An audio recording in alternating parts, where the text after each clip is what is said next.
Good.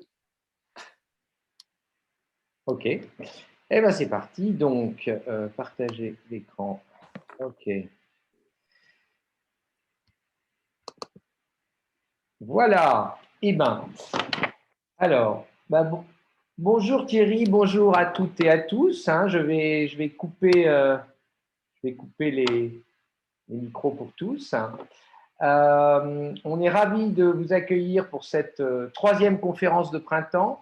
Et avant de passer la parole à, à toi, Thierry, te présenter, eh bien, je vais vous rappeler, encore une fois, pour ceux qui assistent à la première fois à une conférence de la SF Coach en 2021, que nous fêtons cette année nos 25 ans sur le thème Le temps du lien. Que ce thème il a été choisi en janvier 2020, c'est-à-dire bien avant le début de la pandémie, et il a vraiment pris tout son sens par rapport à la période que nous traversons maintenant depuis plus d'un an. Les plus grandes écoles et formations au coaching se sont associées à la célébration de nos 25 ans. Vous voyez là leur logo et le logo de l'endroit où tu officies, Thierry. Je vais vous dire quelques mots donc du programme rapidement. Là, nous avons lancé les 5 conférences de printemps. Le temps du lien, ça a commencé en janvier avec le symposium, avec Cynthia Fleury, et puis différentes présentations sur le thème du coaching à distance. Et après cette conférence aujourd'hui avec Thierry, nous aurons une conférence le 8 juin avec Vincent Lénart et une conférence le 16 juin avec Olivier Piazza. Ensuite de ça, avant l'été, nous avons 2 ateliers proposés par nos coachs accrédités, l'un sur coaching interne, coaching externe, l'autre sur le fait de comment s'engager en période d'incertitude. Un atelier de professionnalisation le 4 juin sur le pitch du coach. Et enfin, pour ceux qui ne connaissent vraiment pas la SF Coach et qui veulent faire connaissance avec nous, un Open Café le 1er juillet. Alors ça, c'est le programme jusqu'à l'été parce qu'il va se poursuivre jusqu'à la fin de l'année. Et le programme sera communiqué dans le courant de l'été pour la période septembre-décembre. Je profite de cette occasion pour vous annoncer que le philosophe François Julien, qui avait été l'invité de notre symposium 2020, eh bien, a accepté de nous accorder une interview sur le métier de coach, et que cette interview est disponible et écoutable gratuitement sur le site de la SF Coach. Et elle est très inspirante et stimulante, donc je vous invite à l'écouter. Voilà. Donc, Thierry, maintenant, j'en viens à toi. Donc, je suis heureux de te retrouver parce que tu te souviens, tu étais déjà là pour fêter nos 20 ans. À l'époque, tu venais d'écrire un livre très personnel sur le thème du burn-out. Aujourd'hui, 5 ans après, tu as publié encore de nombreux ouvrages, hein, dont le dernier s'appelle « Trouver sa voie, comment faire l'entreprise buissonnière » aux éditions L'Harmattan. Tu as une vie très, très remplie puisque tu es à la fois coach de dirigeants, tu es superviseur, tu as écrit une douzaine de romans, tu es enseignant et tu Pas des co-diriges romans. le Master 2 de coaching à l'Université de Paris 2, Panthéon-Assas, dont on a vu le superbe logo il y a quelques instants. Alors, aujourd'hui, tu vas partager avec nous ton retour d'expérience sur cette période particulière. En particulier, l'un des sujets que tu as abordé, c'est le sujet du corps en coaching, et puis ce que tu appelles la reliance, une façon de se relier malgré la distance.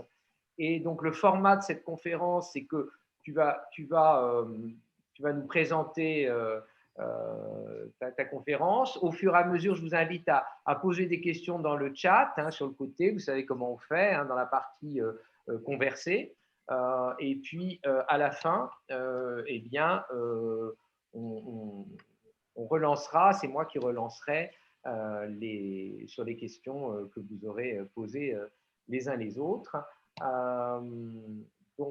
Bien sûr, je vais couper tous les micros pour qu'on ait une meilleure qualité de son. Eh bien, Thierry, comme on dit en anglais, the floor is yours. Thank you. Merci beaucoup, Bernard. Ça me fait très, très plaisir.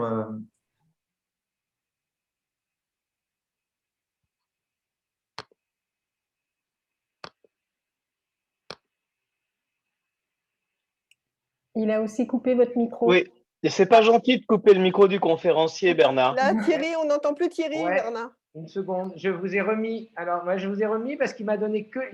Il devait me donner la co-animation, il me l'a donné l'animation totale. Alors, attendez, ben, je vais vous. Donc, Thierry, je vais le remettre et je vais. Voilà. Thierry, je vais remettre Thierry.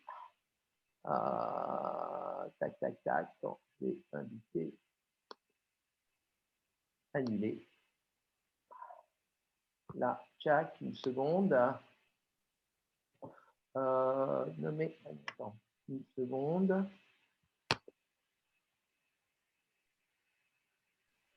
Ok, donc vous pouvez. Thierry, est-ce que tu peux ranimer ton micro, toi? Oui, il peut le faire tout seul. Hein, Oui, oui. Est-ce que tu peux le rallumer, Thierry? C'est rallumé là, c'est bon. C'est bon? Allez, Ouais. c'est parti. Tout le monde m'entend? Oui. Oui. Bon. Eh bien, super. Je disais juste que j'avais beaucoup de gratitude pour Bernard. Je remercie Jérôme Guenier aussi de m'avoir invité. C'est toujours un peu impressionnant hein, voilà, d'intervenir dans votre maison. Je sais que c'est une maison ouverte. Il y a parfois un peu d'entre-soi dans certaines associations professionnelles.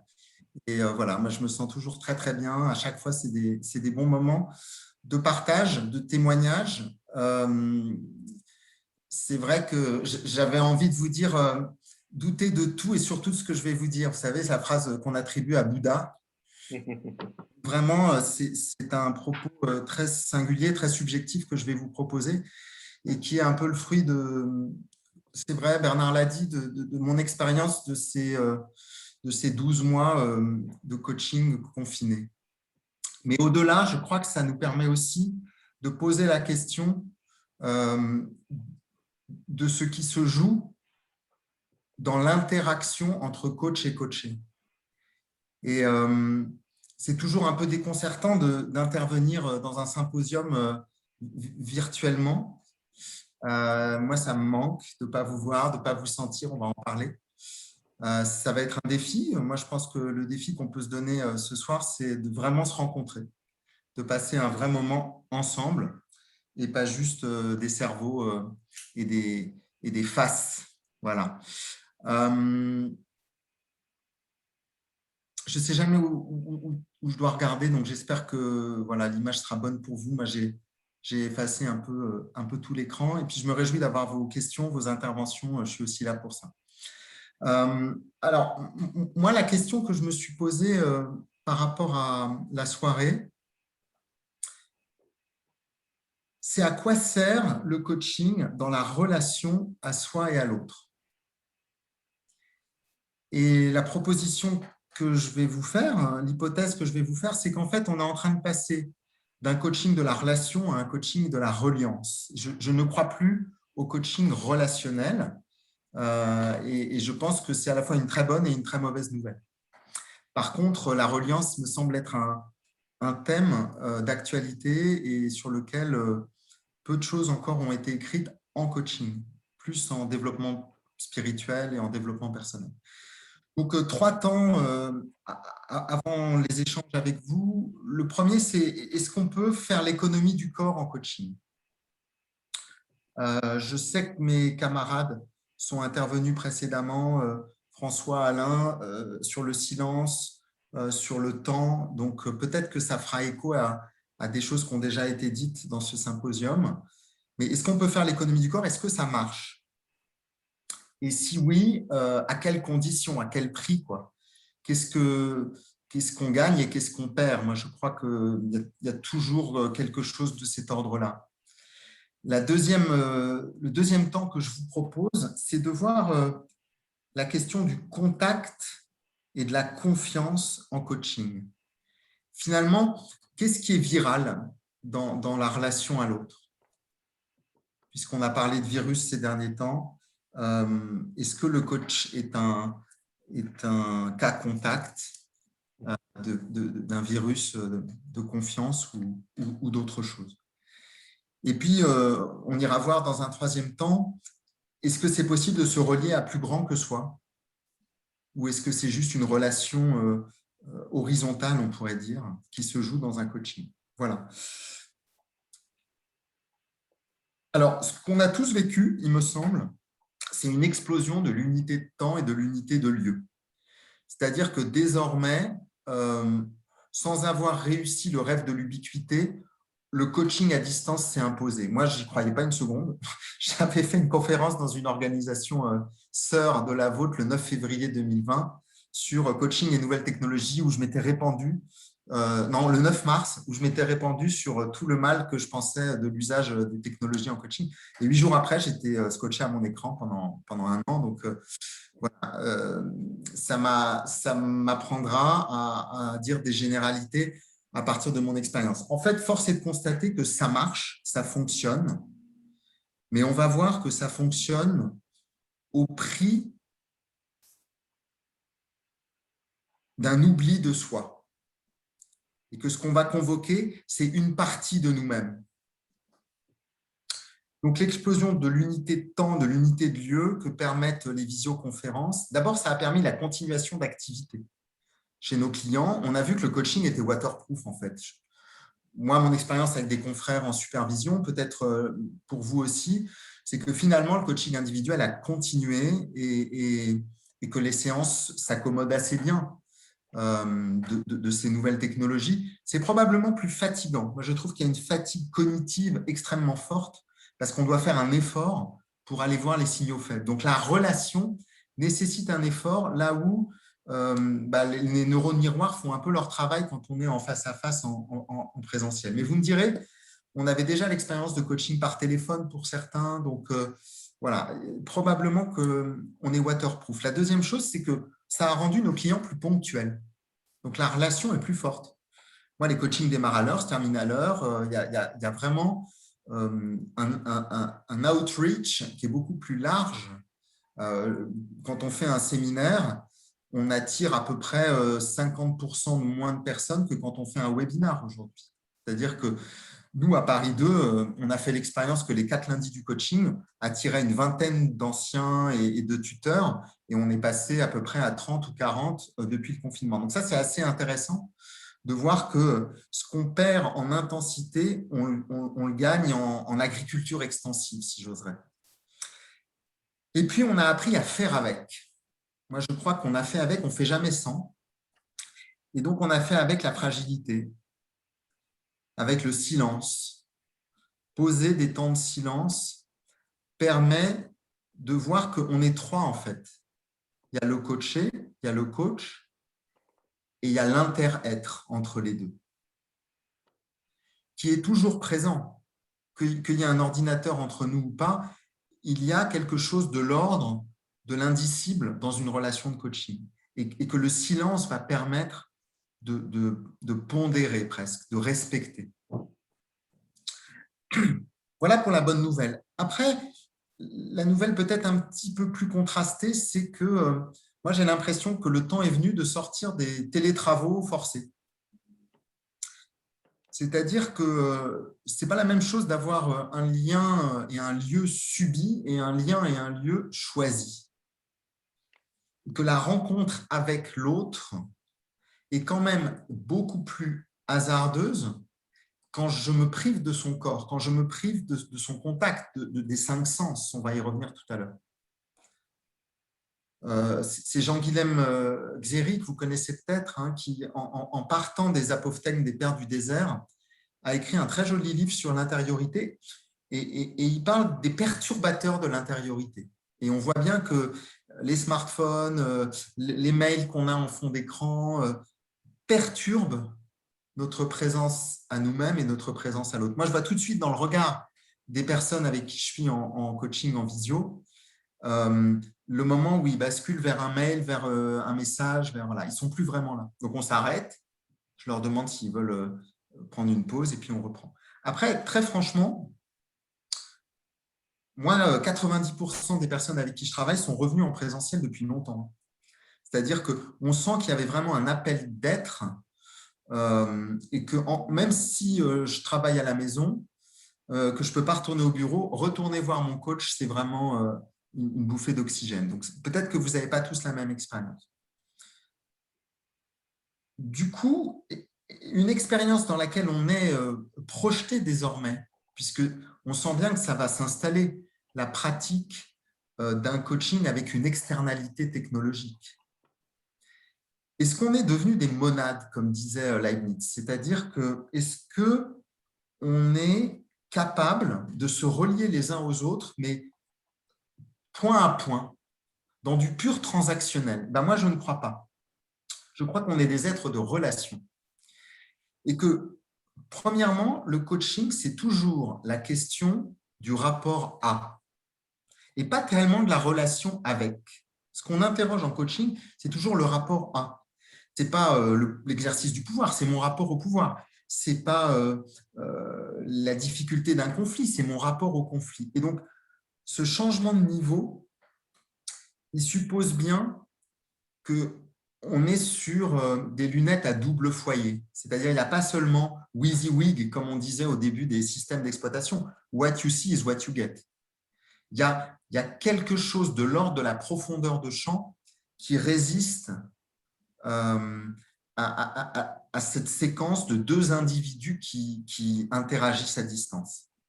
Donc, quelque part, on a inventé un autre format de coaching, mais qui ne circonvient pas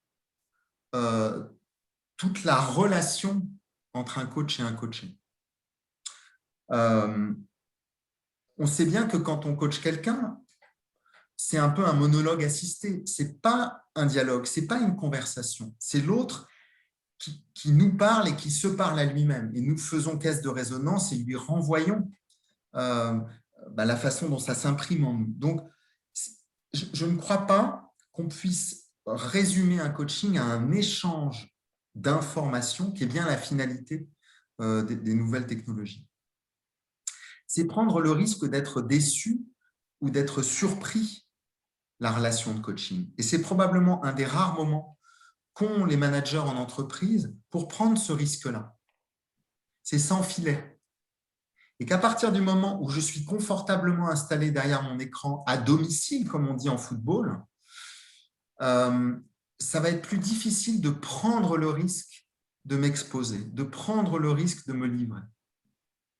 Alors, l'effacement de la sphère privée, de la sphère publique que certains GAFA, et notamment Zuckerberg, appellent de leur vœu, je crois que c'est l'exact opposé de là où nous allons en coaching. C'est-à-dire qu'on est des militants de l'intériorité. Pourquoi? Parce que tout simplement que le coaching pose le mystère de l'altérité. Je ne crois pas qu'on puisse se connaître nous-mêmes sans passer par l'autre. Par le regard de l'autre, vous me direz, mais moi je pense plus par le visage de l'autre, comme dit Lévinas. Et que donc, s'il y a altérité, il peut y avoir altération aussi. C'est-à-dire, je perds quelque chose de l'ordre d'un préjugé, de l'ordre d'une étiquette que je collais sur l'autre, d'une projection, en prenant le risque de rencontrer l'autre. Et à ce titre, moi, il y a un film qui m'avait beaucoup marqué, parce que je trouve qu'il est très illustratif de la psychologie humaniste, c'est The Green Book de Peter Farrelly. Je ne sais pas si vous vous souvenez de ce film qui avait reçu des Oscars il y a 1 an ou 2, où on avait un Viggo Mortensen qui jouait un Italien vraiment picaresque, qui conduisait sur les routes du Sud un musicien noir, et c'était la rencontre en fait entre deux besoins. C'est-à-dire que si vous avez vu le film, le chauffeur italien n'était que dans les besoins physiologiques, il passait son temps à bouffer, même pas à manger, mais à bouffer dans la voiture, à s'arrêter dans des fast-foods. Et en face, on avait ce musicien très solitaire, très sophistiqué, qui était que dans des besoins très immatériels. Et en fait, la rencontre, c'est comment chacun a fait le chemin sur la pyramide. Un en descendant dans la matière et l'autre en s'élevant, en sortant peut-être aussi de ses préjugés de classe. Donc, ce road trip imposé, ça parle un peu de ce qui se passe dans un coaching. C'est Maslow qui disait « On mesure une civilisation à la nature des besoins qu'elle valorise ». Et je crois que le coaching permet de faire émerger nos besoins profonds à partir de nos émotions profondes. C'est ce que dit la CNV. Hein. L'émotion, c'est la porte d'accès à nos besoins profonds, donc à des informations plus essentielles. Et que le coaching relationnel, c'est un coaching qui ne resterait que dans l'émotion, que dans ce que j'appellerais tout à l'heure la psychopapouille. Je ne crois pas que ça soit notre mandat. Je crois qu'on est là pour aider nos clients à traverser les émotions pour se rencontrer plus profondément. Mais c'est par le biais de l'autre. Je n'ai accès à mon soi que par l'autre. Alors, vous allez me dire, oui, mais la relation, ce n'est pas que ça. Le coaching de la relation, c'est aussi le coaching du récit, du narratif. Je ne sais pas si vous vous souvenez, mais le récit que Marco Polo a ramené de ses voyages en Extrême-Orient, ça s'appelle la relation, comme en anglais. To relate, c'est raconter. Et donc, au XIVe siècle, il nous raconte la cour de Kubilai Khan, il nous raconte son émerveillement devant une civilisation bien en avance sur la nôtre à bien d'égards. Et en fait, je crois qu'il y a davantage dans la relation que l'intersubjectivité. Il y a la possibilité de se représenter avec des mots, avec des sons, avec un langage, un récit de vie. Je me raconte et je tisse quelque chose qui est bien de l'ordre de la relation. Je relis. Je ne vous infligerai pas l'étymologie de religere et religare, hein, qui a formé religion. Donc, est-ce que c'est un acte religieux, le coaching? Je ne sais pas, mais c'est en tout cas un acte de consécration du lien. Et que ce voyage, c'est comme le pas de côté qu'on fait en coaching. C'est-à-dire, je sors de mes sentiers battus parce que mon coach m'emmène à un endroit où je n'avais pas prévu d'aller, où je ne croyais pas que j'irais. Et donc, c'est là que le voyage prend toute sa dimension initiatique. Et puis, pour qu'il y ait vraiment rencontre, et c'est là que pour moi, le coaching ne peut plus rester de l'ordre de la relation seule, il faut le corps. Je ne crois pas qu'on puisse faire l'économie du corps parce que c'est par le corps que fait irruption la réalité en coaching. Moi, mon instrument numéro 1, c'est mon corps parce que c'est là que je vais puiser mes ressentis, mes intuitions, les variations que provoque le dire de l'autre, l'étang de ses dires, comme dit Lacan. Et que de la même façon, c'est par mes 5 sens que je vais capter ce que l'autre dit. Vous vous souvenez, Roustan disait, il suffit d'un geste. Qu'en fait, on coach par notre corps, on ne coach pas que par notre logos. Moi, je crois qu'il y a des gestes, il y a un sourire, il y a quelque chose qui se communique vraiment de corps à corps, et peut-être de cœur à cœur. Et que quand on coach à distance, quand on coach par l'électronique,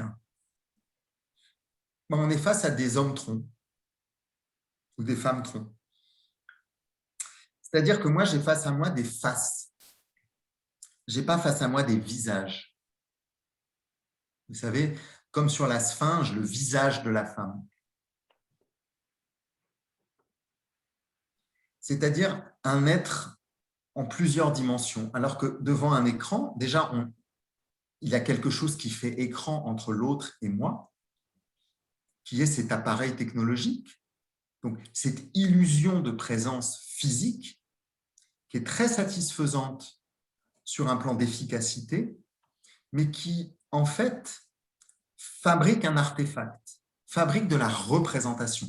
On ne se voit pas ce soir. Nous voyons nos images respectives grâce aux pixels, grâce à l'électricité, grâce à nos systèmes d'exploitation. Donc, vous voyez bien que c'est une image médiatisée, mais c'est une image, ça n'est pas le réel. Et c'est le corps qui nous permet de nous rencontrer réellement. Donc, je crois que c'est un coaching diminué et que derrière l'habituation, j'ai écrit un papier dans Les Échos il y a quelques mois sur les pièges de la résilience. Et je crois qu'au nom de la résilience, on dit beaucoup de bêtises parce qu'on érige un état de survie, un état d'habituation en un état normal de management. Voilà, je ne crois pas que le management par la résilience soit une très bonne nouvelle durablement. Mais si on revient à notre sujet, l'avantage de la rencontre physique, c'est que ça permet de se coltiner la fatigue d'être soi, comme disait Pierre Pachet. C'est par notre corps que nous sommes traversés par l'énergie de l'exaltation, mais aussi de l'usure de l'écoute de l'autre. Et donc, je disais en introduction, moi, j'ai sous-estimé la fatigue du premier confinement. J'étais à domicile, il faisait beau, j'avais un temps béni en famille, et du coup, j'enchaînais les coachings dans un petit coin de ma chambre, comme Proust qui ne sortait pas de sa chambre, quoi. Et je crois que ça rend neurasthénique, en fait. C'est-à-dire qu'il y avait une fatigue accumulée qui était liée à l'absence de corps. Hein. Pour le dire de façon un peu allégorique, à corps perdu, comment retrouver nos esprits? On est à corps perdu derrière les écrans, il n'y a pas d'erreur.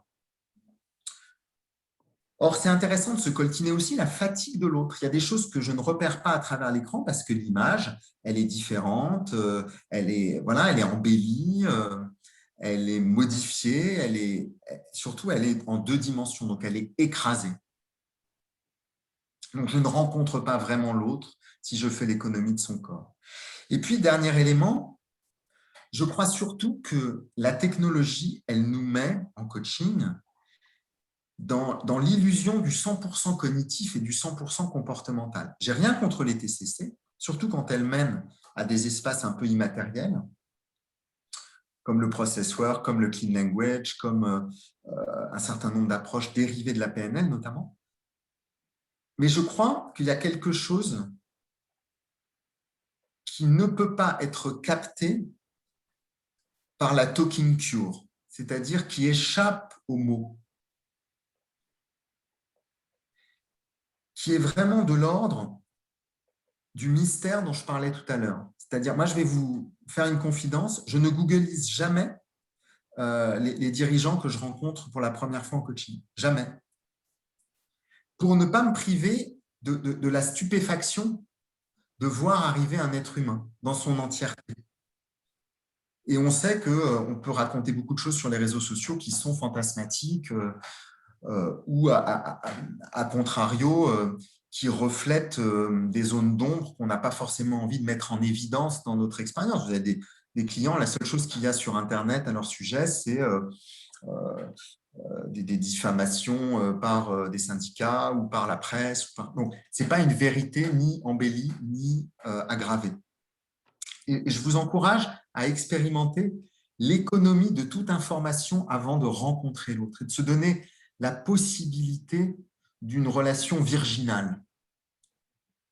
À part en coaching, dans quel moment de votre existence avez-vous encore des relations à nu, sans aucun a priori? Alors vous allez me dire, oui, mais parfois on a le brief de l'entreprise. Oui, mais le brief de l'entreprise, c'est une représentation. C'est une autre histoire. C'est un autre masque. Ça ne parle que du prescripteur. Alors voilà. Donc, une fois qu'on a dit ça, on voit bien que ramener le coaching à une interaction et à de la pure relation, ça pose question quand il y a une technologie au milieu. Donc, revenir à du vivant, revenir à du physique, revenir à de la présence, c'est un drôle de mot présentiel, on a presque envie de l'écrire en 2 mots. Présentiel. Du coup, est-ce que le coach est un cas de contact? Vous savez, comme on parle de la frontière contact en Gestalt, c'est-à-dire ce petit moment de peau à peau presque, ce petit moment par lequel le corps s'invite dans la relation, qui est vraiment de l'ordre de l'indicible, vu de ma tête. C'est-à-dire que essayer de raconter ça sur un coaching, on va le manquer. Je trouve ça très difficile et j'ai beaucoup d'admiration pour mes confrères qui écrivent des livres avec des récits de coaching où ils donnent à entendre ça. Je trouve que le cinéma y arrive. Voyez, le discours d'un roi y arrive. Toledano et Nakash y arrivent. Évidemment, Gus Vincent avec Good Will Hunting y arrive. Mais c'est quand même assez rare de toucher ce petit moment, ce petit je ne sais quoi dont parle Yankelevitch, qui nous échappe si on essaye de le mettre en équation. Alors, de quoi le coach est-il cas contact? Je crois qu'il y a un mythe qui s'effrite de plus en plus dans notre métier, c'est le mythe d'une identité figée et d'une identité individuelle. Et ce mythe, il s'effrite avec les dérives du développement personnel. On voit bien qu'un certain nombre de philosophes autoproclamés qui s'en prennent au coaching, qui font des amalgames avec le développement personnel, qui en fait défendent leur propre terrain business souvent. En fait, ce qu'ils reprochent au développement personnel ou impersonnel, vu de ma fenêtre, c'est le moi d'abord. C'est-à-dire certaines pratiques qui, sous couvert de développement personnel, consistent à se figer dans une identité et à essayer de construire une identité définitive, individuellement. Et donc, effectivement, à renforcer l'ego. Et au moi d'abord, je pense que le coaching apporte une alternative qui est après vous. S'il y a quelque chose à transmettre dans un coaching, c'est après vous. Parce que c'est didactique. On est en position basse avec nos clients, donc on les fait passer avant nous et on leur apprend à faire pareil inconsciemment. Quand ils retournent dans leur comité de direction, quand ils retournent dans leur famille, je suis persuadé qu'un des délivrables du coaching, c'est d'être un petit peu plus attentif à l'autre, comme nous, on a été attentifs à eux. Mais ça, évidemment, ça ne sera jamais dans un contrat, ça ne sera jamais même dans une gratitude du client parce que ça nous échappe complètement. Vous savez, c'est Emmanuel Lévinas, dont je parlais tout à l'heure, qui disait « Le plus beau compliment de la langue française, c'est « après vous ». Et je crois que c'est très subversif aujourd'hui. Quand vous regardez les comportements sociaux, en psychologie sociale, les comportements dans la rue, on se bouscule et on veut passer en premier. On veut sortir en premier du métro. Voilà. Donc, il y a bien un effritement de ces petits codes de courtoisie, mais aussi de traverser de ma propre personne, de ressentir qu'on est des interpersonnes, qu'on n'existe que dans la relation à l'autre. Je crois que nous sommes des êtres de relation. Et vous allez me dire, on disait tout à l'heure que la relation, ça pourrait suffire. Moi, mon expérience, c'est que la première chose qui est contagieuse, c'est la peur. Et on en a fait l'expérience avec ce Covid. C'est-à-dire que la gestion du Covid, elle a montré que le virus le plus contagieux, avant ce virus et sa morbidité, c'était la peur. Tout le monde a eu peur, et notamment peur de mourir. Mais Cynthia Fleury a très, très bien parlé de ça quand elle est intervenue chez vous, donc je ne vais pas revenir là-dessus. Et donc, construire de la confiance dans la relation, ça demande un surcroît d'engagement. Ça ne va pas de soi. Ce qui va de soi, c'est le soupçon. Et pour moi, se contenter de la relation, d'une relation d'échange intellectuel et comportemental, c'est-à-dire des questions, des feedbacks, des outils, des plans d'action, cette horizontalité-là, elle ne permet pas ou elle permet insuffisamment de traverser la peur. Je crois aussi qu'au cœur de notre métier, il y a l'impuissance, et l'impuissance du coach notamment. Je crois profondément qu'on ne peut ni changer, ni abîmer nos clients. C'est une illusion, ça. On n'a pas ce pouvoir-là. On est bien plus modeste que ça. Et donc, cette impuissance-là, c'est celle qu'on offre à l'autre. Donc, vous voyez, ce n'est pas grand-chose. Et on ne peut pas résumer le coaching à la quantité de choses que l'on donne qui serait de l'ordre de l'avoir. Donc, il n'y a pas d'outils, il n'y a pas de technique de coaching. Il y a juste des projections, des identifications, des croyances limitantes qu'il s'agit d'enlever. Donc, je ne crois pas à la psychométrique industrielle, si vous voulez. Je ne crois pas qu'il y ait un coaching relationnel dont on pourrait écrire les 10 principes. C'est au moment où ça nous échappe que la relation commence, la vraie relation. C'est au moment où le client ne se rappelle plus de ce qu'il voulait dire et qu'on le laisse dans ce doute-là, qu'on ne répond pas à sa place, que quelque chose surgit.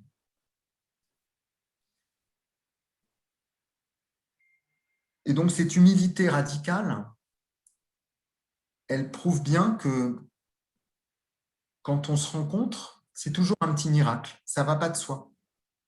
Parce que chacun vient avec sa persona, chacun vient avec son masque. Et donc, moi, dans mon expérience, ce n'est pas toujours à la première séance. Parfois, c'est à la 3e, 4e séance qu'il y a quelque chose qui se passe. J'avais un rendez-vous avec une cliente, je pensais à notre rencontre de ce soir, il y a quelques semaines. Alors, elle est à Zurich, donc c'était en visio, puisque les voyages sont encore un peu compliqués. Elle est suisse romande. Et donc, c'est une DRH et avec qui j'avais pas mal de difficultés parce que je la trouvais très abrupte, très rugueuse et en même temps postant énormément de petits messages de communication positive sur les réseaux sociaux. Vous voyez, avec une espèce d'injonction à la bienveillance qui contrastait avec son attitude. Et donc, je la rencontre dans cet espace d'accueil inconditionnel et il se passe quelque chose. C'est-à-dire que le fait même de l'accueillir et de lui donner la permission d'être autre, il y a eu un moment où il y a un feedback, je ne sais pas très bien ce qui s'est passé, qui s'est produit, mais elle a ouvert son cœur, elle a fendu l'armure et c'était terminé, je ne pouvais plus la voir comme avant. Et vous allez me dire, mais ça s'est passé à travers l'écran? Oui, effectivement, mais ça s'est passé parce qu'on s'était déjà rencontrés physiquement, parce qu'on a pris le temps de poser mon impuissance, de poser le fait que je n'avais pas de réponse à lui apporter, que je n'avais pas d'hypothèse à faire sur elle. Donc, voilà, cet immense point d'interrogation de notre métier, on voit bien qu'il déborde du ping-pong de la relation. Ce n'est pas un match de tennis, le coaching. On n'est pas des machines à renvoyer la balle. Je pense qu'on est plutôt des ramasseurs de balles qui remettons sans arrêt la balle dans la raquette du client. Ah, ça parle peut-être de toi. D'où l'importance de la supervision pour faire le filtre entre ce qui parle de nous et ce qui parle vraiment de l'autre. C'est je pense que c'est toute la magie de notre métier. Le risque de la relation, et c'est bien le risque que nos clients expérimentent parce qu'ils sont en relation dans leur vie professionnelle, au final, ce n'est pas le même mouvement que dans un coaching parce que c'est le risque de la comparaison.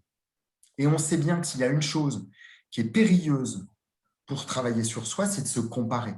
Le jour où j'arrête de me comparer, je peux vraiment me donner la permission d'être libre et d'être singulier. Et donc, moi, je crois que la relation, elle appelle plutôt de la violence. Ce n'est pas moi qui dis ça, c'est René Girard. Girard dit « La rencontre avec l'autre crée plutôt du désir et du désir mimétique, et donc de la violence et du bouc émissaire. » Et donc, ça ne va pas de soi que parce qu'on se rencontre, il va se passer quelque chose de constructif. Je crois que parce qu'on se rencontre, on va se juger, on va s'évaluer, on va avoir une tentative de prendre l'ascendant ou au contraire de se victimiser. Donc, il y a bien un tremplin par rapport à la pure relation qui fait qu'un coaching est opérant. Et moi, je vous proposerais bien deux choses pour ne pas être dans la violence mimétique. 3 choses, allez. La première, c'est ce que j'appellerais le mimétisme compassionnel, c'est-à-dire d'opposer à la violence mimétique un mimétisme compassionnel. Parce que je t'accueille inconditionnellement, tu vas pouvoir t'accueillir toi aussi inconditionnellement. Ce qu'on donne à nos clients, c'est de la présence inconditionnelle. Et ça, je vous mets au défi de le matérialiser, de le monétiser. Ça a un prix de marché, ça n'a pas de prix d'usage. Et c'est bien ça que nos clients viennent chercher dans le fond. C'est cet accueil inconditionnel. Ou avons-nous des espaces d'écoute inconditionnelle dans nos vies, à part en coaching et peut-être dans certaines thérapies? La deuxième chose, c'est de témoigner plutôt que chercher à avoir raison. Nos confrères consultants et certains thérapeutes, ils sont dans un référentiel un peu surplombant. C'est-à-dire que, in fine, dans le regard de l'autre, ils portent cette promesse qu'ils ont les clés, qu'ils ont raison. Et c'est sans doute transférentiel. Et que nous, notre métier, tout notre travail, c'est d'amener le client vers davantage d'autonomie pour voir que tout ce qu'on sait, c'est qu'on ne sait rien, qu'on est vraiment des maïeuticiens. Donc, c'est lui qui sait. Et que ça, c'est vertigineux pour nos clients. Ils sont extrêmement courageux. D'oser, c'est en deçà de la relation. C'est-à-dire cet endroit où en face d'eux, ils n'ont pas un sujet supposé savoir, comme dit Lacan. Je n'ai jamais autant cité Lacan que ce soir. Donc, il va se passer quelque chose. Il y a un psychothérapeute en ce moment qui est un lacanien défroqué. Donc, il faut croire qu'il y a quand même quelque chose qui me réconcilie avec le matérialisme lacanien. Et puis, la troisième chose, donc, deuxièmement, c'est témoigner plutôt qu'avoir raison. On est juste des témoins du pèlerinage vers soi qu'opèrent nos clients. On marche à côté d'eux, pas devant, pas derrière. Des Sherpas, on porte leur bagage. Ce n'est pas grand-chose, hein. Mais ça n'a rien à voir avec le cognitif. Ça n'a rien à voir avec le comportemental. Et puis la troisième chose, je crois que notre job, c'est d'avoir du répondant. Ce n'est pas d'être des répondeurs enregistreurs. Avoir du répondant, c'est permettre à notre client de déposer des choses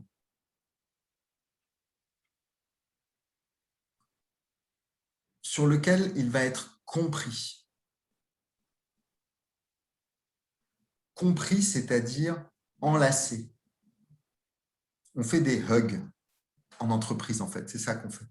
On fait des darshan. Je suis un disciple d'Ama. Mais vous voyez, symboliquement, c'est bien de ça qu'il s'agit. Et non pas de répondre. Je ne crois pas que le coaching soit un tiroir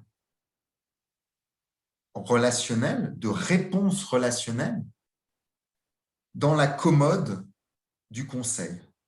Le conseil en relations humaines, il apporte des réponses. Le coaching, il apporte de nouvelles questions plus vastes, avec lesquelles on peut vivre plus facilement. Donc, comme je disais tout à l'heure, avec lesquelles je vais pouvoir faire avec. Finalement, le client, il vient avec quoi? Il vient avec « aidez-moi à faire sans ». Aidez-moi à me débarrasser de ça. Aidez-moi à devenir un autre. Et souvent, le délivrable du coaching, c'est il a appris à faire avec. Ou à voir qu'il n'y a plus de sujet. À être tout court.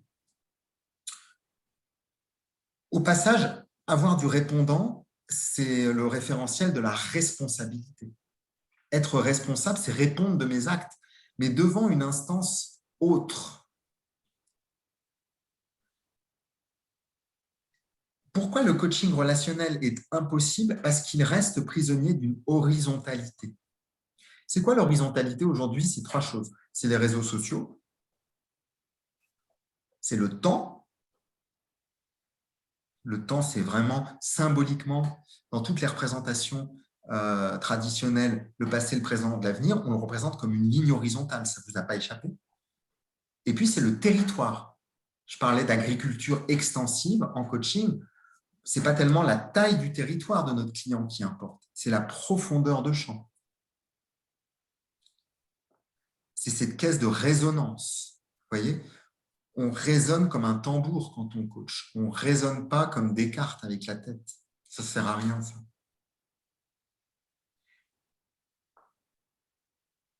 Et donc, cette horizontalité, je crois qu'elle n'existe. Donc, évidemment, la rencontre entre un coach et un coaché, c'est par excellence de l'horizontalité. C'est deux personnes qui se choisissent. Donc, il va y avoir de l'intersubjectivité. Mais je pense que ça n'existe que parce qu'il y a de la verticalité. La verticalité de l'alignement tête, cœur, tripe. La verticalité qui consiste à se tenir debout, à se mettre en marche. Moi, j'aime beaucoup les sculptures de Giacometti, vous voyez, cet homme en marche. Et quand vous regardez, il y a énormément de traditions, notamment bibliques, dans lesquelles l'éveil passe par la marche. Et j'ai eu l'idée d'ailleurs, mes cours, je les fais assis dans mon bureau, mes séminaires, quelques supervisions collectives, on les a faites assis. Et je trouve que la position statique, elle est très dommageable au coaching. J'ai des clients qui se lèvent en cours de séance, vous voyez, qui s'aèrent, qui vont à la fenêtre, qui allument une cigarette. Voilà. Et je me suis dit peut-être que j'aurais pu me mettre debout. Je pourrais me mettre debout tout à l'heure pour voir ce que ça fait de circuler physiquement. Et ça, je pense que c'est aussi de l'ordre de la verticalité. Hein. C'est l'énigme de la sphinge posée à Oedipe. On ne marche pas à 4 pattes, on ne marche pas à 3 pattes. On tient debout, on tient droit. Et que bien sûr, la verticalité, c'est aussi la question de la droiture, de l'intégrité.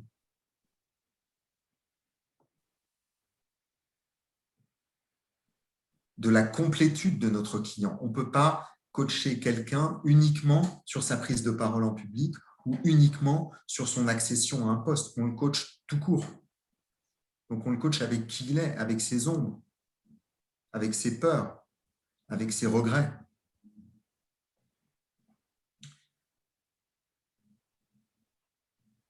Et je crois aussi que l'horizontalité, vu qu'elle est liée au temps, elle nous colle dans les identités fixes dont je parlais tout à l'heure. Moi, je suis très frappé du nombre de clients qui sont empêchés par des loyautés mortifères. Alors, des loyautés éducationnelles, des loyautés héréditaires, des loyautés dynastiques, hein. Vous savez, toutes les dynasties de polytechniciens. Et puis, le petit dernier qui a fait juste Supélec, il a un complexe, quoi. Vous avez sûrement rencontré des clients comme ça. Donc, ça peut être des loyautés éducatives, sociales, d'habitus, mais ça peut être des loyautés transgénérationnelles. Si vous y croyez, ça peut être des loyautés karmiques de vie antérieure, des loyautés énergétiques. Vous voyez, vous avez des clients qui parfois disent « je ne sais pas d'où ça me vient, mais je porte quelque chose d'un peu lourd ». Et que si on reste dans l'horizontalité, on ne permet pas à l'autre de rompre certains de ces liens, qui sont des liens invisibles. Donc, il y a bien une verticalité qui consiste à sortir par le haut. Et de ce point de vue, je pense que le coaching est un des moyens d'éviter la répétition, d'éviter la reproduction. Comme on dit en constellation systémique, je peux faire pareil, je peux faire autrement. Que vous voyez, dans ce autrement, c'est autrement que dans mes relations. Dans certaines pratiques chamaniques, on rentre dans une tente de sudation, dans une sweat lodge, en disant à mes relations, à mes relations. C'est très fort, hein. Donc, mes relations, c'est ma related. Ouais, vous voyez, c'est vraiment mes ancêtres, quoi. Mes aïeux encombrants. Mais vous avez ça aussi dans l'entreprise, c'est-à-dire des gens qui ont eu un mentor, qui ont grandi dans l'ombre d'un dirigeant et qui n'arrivent pas à s'en défaire, ou qui ont eu une âme damnée avec lesquels ils sont encore liés ou qui sont dans des réseaux. Moi, je suis très frappé de la prégnance de certains réseaux en entreprise, dans les milieux de pouvoir, et qui sont pris dans ces renvois d'ascenseur, dans ces loyautés. Voilà, ça, c'est de l'horizontal. Et donc, on n'aide pas nos clients à étendre leur territoire. On les aide à prendre une vue d'hélicoptère et à regarder de plus haut ou de plus bas, ça dépend comment vous vous placez. Vous savez, il y a cette jolie phrase de Pindare qui disait, qui est le fabuliste et poète, enfin pas fabuliste, poète, je crois, latin, qui disait « Est-ce qu'il y a quelqu'un? Est-ce qu'il n'y a personne? L'homme est le songe du nombre. » C'est presque un koan. C'est-à-dire qu'on est dans une relation qui nous échappe en coaching, qui convoque le grand autre, le tout autre. Je ne suis plus moi-même pendant que je coach. Il y a quelque chose qui transcende notre relation d'individu à un individu, de coach à coaché.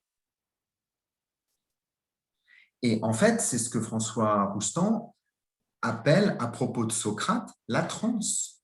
Dans son dernier opus publié, Le secret de Socrate pour changer la vie, Roustan décrit Socrate comme un chaman, comme quelqu'un qui est en état de conscience modifié, que Platon a un peu trahi pour le faire rentrer dans sa philosophie à lui, parce que vous savez qu'on ne connaît Socrate que par les écrits de Platon. Socrate, il était dans l'oralité. Mais son questionnement, son ironie, l'usage de la parabole du cerveau droit met dans un état modifié de conscience. Donc on voit bien qu'il y a quelque chose d'autre qui circule que la pure intersubjectivité. Alors du coup, ça nous amène à quoi? Ça nous amène à la question que je posais tout à l'heure, c'est comment se relier à plus grand que soi. Je crois qu'il y a une différence entre un coaching pour apprendre et un coaching pour se déprendre. Et qu'un coaching qui serait purement relationnel, c'est un coaching pour apprendre. Pour apprendre à mieux se tenir, à mieux se comporter, à être plus assertif. Vous savez, toutes ces demandes, toutes ces attentes qu'on entend à longueur de journée venant des prescripteurs. Aider un tel à prendre mieux sa place. Comme si on allait ajouter quelque chose. Alors que je crois que la figure libre du coaching n'est pas la figure imposée, c'est se déprendre. Se déprendre de son ego. Et pour me déprendre de mon ego, je vais échapper à la relation entre nos deux égos. Alors, comment se relier? Je n'ai pas forcément la réponse, mais j'ai des propositions à vous faire. La première proposition, c'est de voir que l'essentiel se passe de mots. Il y a un écrivain que j'aime beaucoup, que je cite souvent dans mes interventions, donc pour ceux qui m'ont déjà entendu en parler, pardon de me répéter, c'est Yannick Enel. Je trouve que c'est le plus grand romancier de langue française. Bernard a fait un lapsus qui m'a fait très plaisir, mais qui m'a beaucoup culpabilisé tout à l'heure, c'est que tu as dit, tu as écrit 12 romans. Je n'arrive pas à l'ombre d'une ligne d'un roman. Donc, ça, c'est un territoire que je n'arrive pas à explorer. Et Enel, c'est un romancier qui parle des moments d'existence absolue. C'est-à-dire qu'il va à la rencontre de ces petits moments, vous savez, où quelque chose nous échappe. Les visages pâles, c'est un roman dans lequel un homme expérimente le fait de vivre dans sa voiture. Et il décide de sortir de son existence. C'est un existentialiste à la base, hein, Enel. Donc, dans l'école de Solers. Et en fait, il rejoint quelque chose de très immatériel, de très spirituel. Dans Cercle, il raconte l'aventure d'un homme qui va au bureau, qui tous les matins, dans son imperméable, prend le métro de 8h14, et un matin, il voit les portes qui s'ouvrent et il ne peut pas rentrer dedans. Il décide de sortir de sa vie. Vous voyez? Donc, c'est plein de personnages comme ça. Il avait eu un prix il y a quelques années pour un de ses livres qui s'appelle « Tiens, ferme sa couronne », qui est assez drôle, qui est très caustique. Je vous invite aussi à lire Ligne de risque, la revue qu'il anime avec François Méronis et Retz. Et ils ont écrit un bouquin notamment qui s'appelle « Tout est accompli ». Vraiment, ça, c'est les livres que vous lisez en vous disant « j'aurais aimé l'écrire ». Voilà, donc ces moments d'existence absolue, je crois que c'est des moments où ça coach. C'est des moments qui se passent de mots. Vous voyez? Où le client, il a compris quelque chose que nous, on n'a pas forcément compris d'ailleurs. Alors, c'est de quel ordre ces moments d'existence absolue? Je ne sais pas. Je pense d'abord, c'est de l'ordre de s'inventer un avenir. Un avenir, c'est une aventure en fait. C'est la même racine. C'est l'aventure de la vie vivante. Ah oui, mais ça ne me dit pas comment je vais organiser ma réunion du COMEX demain. OK. Et comment vous avez envie que ça se passe? De montrer au client que, à partir du moment où il sort du cercle de la peur, du cycle de la peur, il s'ouvre à un avenir possible. Et où ça devient simple. Ça ne devient pas facile, mais ça devient simple. On est des providers de simplicité, pas de complexité. La vie professionnelle elle est assez complexe comme ça pour qu'on n'en rajoute pas. La deuxième chose qui me semble favoriser ces moments essentiels, hein, ces moments dans lesquels il se passe quelque chose qui nous dépasse, qui est de l'ordre de la reliance, c'est les moments de connaissance. C'est assez curieux. Quand est-ce qu'on donne, quand est-ce qu'on reçoit dans un coaching? Moi, si je fais ce métier, c'est parce que j'ai du mal à recevoir.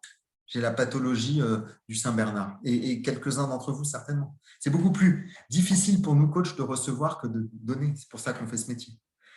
N'empêche qu'on apprend à recevoir la singularité de chaque client. Moi, je crois absolument à la dimension artisanale de ce métier. Je ne sais pas s'il y a des adhérents à la SF Coach qui sont dans des grands cabinets ou qui ont cette ambition comme ça de faire institution, mais je crois qu'on perd en chemin ce qu'est le coaching quand on se met à faire ça. C'est du mentoring, c'est plus du coaching. On l'a vu en outplacement. Je suis un peu provocant, hein, mais je vous parle juste de ma subjectivité. Donc, je crois que la connaissance, c'est une naissance ensemble. C'est une naissance à une relation plus grande que juste la relation horizontale. Ça aura eu lieu. Vous savez ?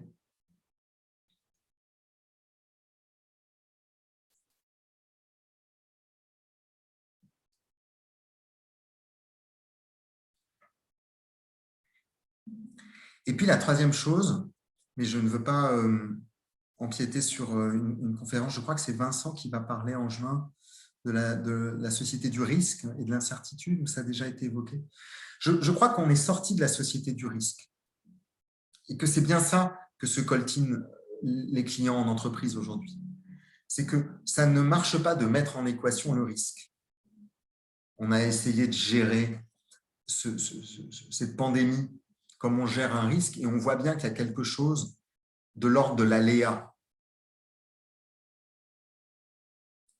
Que passer du risque à l'incertitude, c'est vraiment faire un saut dans la foi.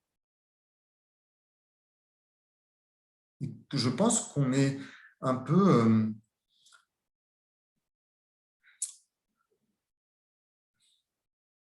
des naufragés qui faisons semblant d'être des maîtres nageurs. C'est-à-dire qu'on aide nos clients à nager dans des eaux qu'ils ne connaissent pas, chaudes, froides. C'est juste que nous, on a été naufragés, donc on n'a plus peur de se noyer. Et on les aide à voir qu'ils ne vont pas se noyer. Alors, de temps en temps, on met des bouées, de temps en temps, il y a une rampe. Bien sûr qu'il y a des appuis. Quelqu'un qui est en train de se noyer, on lui tend une bouée, on ne lui apprend pas à nager. Mais vous voyez ce que je veux dire. Ça n'est plus de l'ordre du risque maîtrisable, du risque qu'on peut mettre en équation. L'humain ne peut pas être mis en équation. C'est toujours de l'ordre de l'incertain.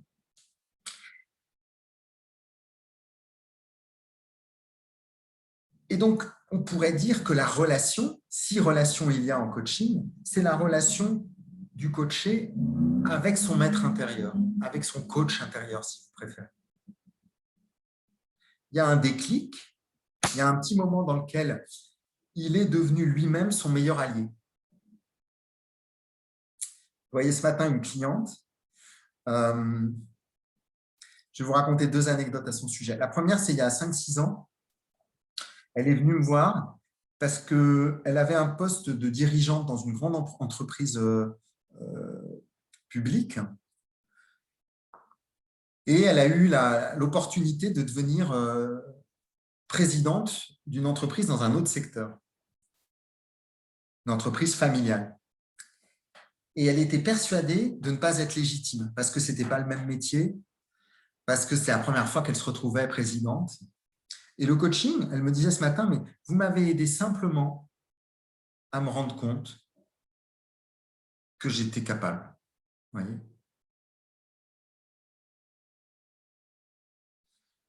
Et que ça ne nous appartient pas en fait. On s'ouvre à la confiance absolue dans le fait qu'elle est capable. Et si elle n'avait pas été capable, je leur ai dit, à cet endroit-là, vous êtes pour moi dans une zone difficile. Vous voyez, de lâcher complètement, on aurait pu faire un assessment, on aurait pu faire plein de choses rassurantes. Non, elle s'est juste coltinée le réel. Et en se coltinant le réel, elle s'est rendue compte qu'elle était outillée, qu'elle a toujours été un peu entrepreneur, etc. Tout à l'heure, je vous raconterai une deuxième anecdote à ce sujet.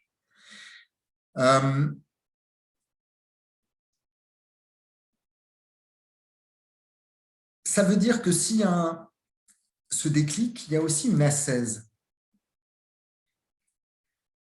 Un coaching, ça ne se résume pas à une rencontre ponctuelle, point à point, comme on disait tout à l'heure. on inocule le virus de la confiance. Et pour ça, il faut plusieurs prises.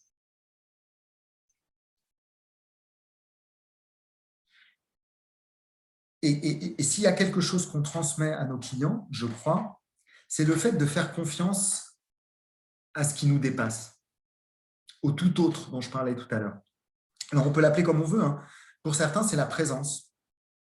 Quand je suis présent à ce qui se passe en moi, je suis davantage dans mon rôle, je suis davantage efficace. Pour d'autres, c'est la conscience, la pleine conscience. Pour d'autres encore, c'est l'attention, le awareness, vous voyez. Pour d'autres, c'est l'inspiration. Et tout ça, c'est des choses qui nous dépassent. C'est la grâce, éventuellement. C'est la beauté. Il y a un cinéaste qui capte, je trouve, très, très bien ce dont il s'agit. C'est Terrence Malick. Vous voyez, cette espèce de poésie dans les films de Terrence Malick où il filme le vide, mais le vide plein du sacré. Vous voyez, la lumière, la douceur. Voilà, je vous renvoie vraiment à Tree of Life, notamment, qui avait eu la Palme à Cannes. Donc, c'est faire confiance à ces petites choses ineffables à côté desquelles on passe tout le temps et qui sont en fait le sel de la relation professionnelle. C'est Churchill qui disait « La vie, c'est ce truc qui passe pendant qu'on est occupé à autre chose. » Et ben, je pense que nos clients, ils viennent précisément pour se remettre en vie, pour se remettre dans cette vitalité-là. Je crois aussi que tout coaching pose une question éthique et esthétique et que ça aussi, c'est de l'ordre du vertical. On parlait d'intégrité tout à l'heure, hein, dans le fait de se tenir debout. Je pense que toute question de coaching est une question de conduite, donc une question éthique. Comment dois-je me conduire ?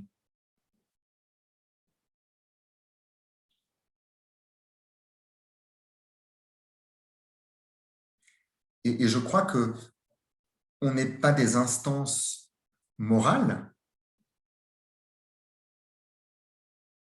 mais on est par moments un peu des précepteurs, c'est-à-dire des personnes qui accompagnent l'éducation philosophique ou l'éducation spirituelle de nos clients. Avec les moyens du bord, avec la représentation, avec voilà, tous les référentiels qu'on peut convoquer pour permettre à nos clients de se repérer. Le réel est insupportable. Le réel n'a pas de sens. La seule chose qui va lui donner du sens, c'est la représentation que le client s'en fait. Donc, une représentation par une vision du monde, un récit personnel, un système de croyances, un système de valeurs. C'est lui permettre de se forger ça, ou en tout cas de reconnaître de quel bois il est fait. Et je terminerai bientôt là-dessus pour écouter vos remarques, vos interventions. S'il y a une destination en coaching, on dit que c'est le chemin. Alors, je crois que c'est une formule. Dans le fond, il y a un peu plus que le chemin. Moi, dans mon expérience, la destination, c'est de trouver la joie, mais une joie folle, une joie inconditionnelle, une joie vaine. En tout cas, c'est mon chemin personnel. Je ne pense pas qu'on soit des artisans du bonheur professionnel, du bonheur au travail, de la gestion des risques psychosociaux. Je crois qu'on est les artisans du contact avec quelque chose de bien plus grand que le faire et bien plus incarné que le faire avec. Ça n'est pas un art de l'accommodement, le coaching.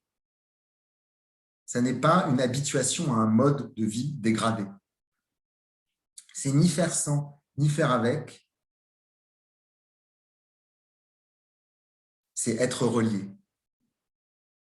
Et donc, être relié, c'est faire 3-4 choses. Un, c'est d'accueillir les épiphanies. Vous voyez, ces petits moments dans lesquels il se passe quelque chose. Le client, il va remarquer des petits détails, des petites choses qui lui échappaient avant.